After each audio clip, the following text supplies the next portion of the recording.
आज हम लेकर आए हैं उत्तराखंड शाम की खबरें। त्यूड़ी मार्ग पर बड़ा हादसा, खाई में गिरी हिमाचल के परिवार की कार, 2 बच्चों समेत 6 लोगों की मौत। सभी कार सवार सैंज गांव से चारदा महासू महाराज के दर्शन के लिए जा रहे थे। इस दौरान अचानक उनकी कार नदी किनारे खाई में जा गिरी। देहरादून के विकासनगर में त्यूड़ी अटाल मार्ग पर बुधवार को बड़ा हादसा हो गया। एक कार अनियंत्रित होकर 500 मीटर खाई में गिरी। दुर्घटना में 2 बच्चों और 2 महिलाओं समेत 6 लोगों की मौत हो गई। वहीं गंभीर रूप से घायल एक व्यक्ति को देहरादून स्थित हायर सेंटर रेफर किया गया।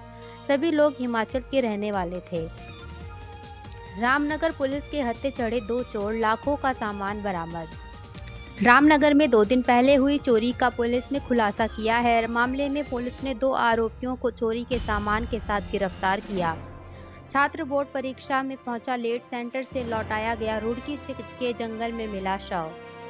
रुड़की के पिरान कलियर थाना क्षेत्र में इंटरमीडिएट की परीक्षा देने आए छात्र का शव संदिग्ध परिस्थितियों में मिलने का मामला सामने आया है।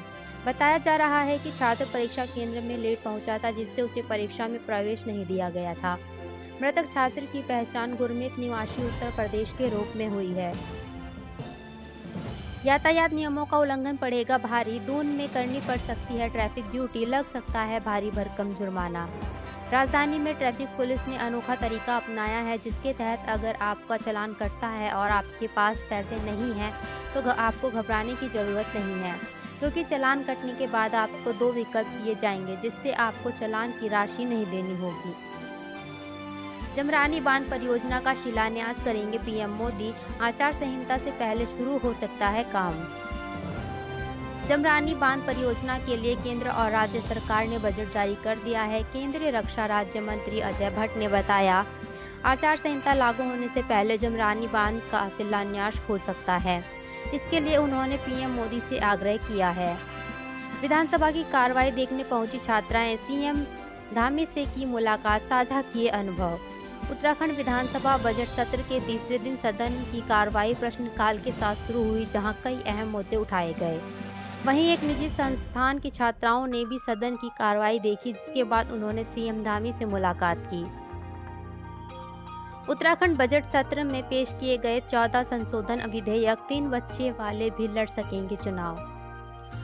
उत्तराखंड विधानसभा बजट सत्र 2024 के तीसरे दिन की कार्रवाई में सदन में 14 संशोधन विधेयक पेश किए गए हैं, जिन्हें राज्यपाल की मंजूरी के बाद कानून का रूप मिल जाएगा। उत्तराखंड आर्थिक सर्वेक्षण रिपोर्ट ने खोली पहाड़ पर विकास की पोल, मैदानी इलाकों के मुकाबले काफी पिछड़ा हिल। उत्तराखंड में आर्थिक सर्वेक्षण की रिपोर्ट ने राज्य के ऐसे कई आंकड़ों को सार्वजनिक किया है जो प्रदेश की अर्थव्यवस्थाओं को बयां करने का काम कर रहे हैं।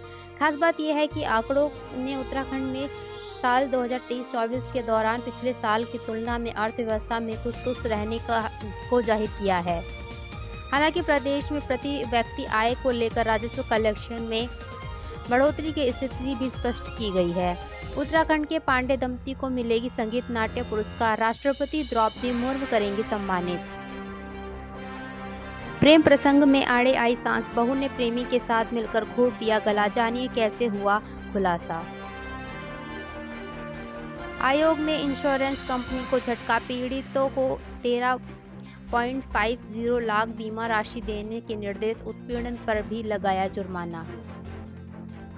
नैनीताल जिले के बिंदु खस्ता को राजस्व गांव घोषित करने की मांग के लिए विधानसभा कूच, हरीश रावत बोले सरकार बदल देंगे। दिल्ली रवाना हुए सीएम धामी केंद्रीय चुनाव समिति की बैठक में लेंगे हिस्सा, गडकरी से भी करेंगे मुलाकात। सीएम पुष्कर सिंह धामी दिल्ली रवाना हो गए हैं। दिल्ली में सीएम धामी लोकसभा चुनाव से जुड़ी केंद्रीय चुनाव समिति की बैठक में हिस्सा लेंगे। आंगनबाड़ी कार्यकर्तियों ने रामनगर के केंद्रों में डाले ताले, मांगों के समर्थन में प्रदर्शन। टोली रेंज में संदिग्ध परिस्थितियों में मिला बाघ का शव, जांच में जुटा वन विभाग। प्रदेश की अर्थव्यवस्था ने लगाई बड़ी छलांग, 7.03% रही विकास दर, आर्थिक सर्वेक्षण रिपोर्ट आई सामने। गरीबों को साल में 3 गैस सिलेंडर मुफ्त, सस्ती दरों पर मिलेगा नमक, जाने बजट में क्या है खास। रेल यात्री ध्यान दें, देहरादून से काठगोदाम नहीं हल्द्वानी तक ही जाएगी ट्रेन।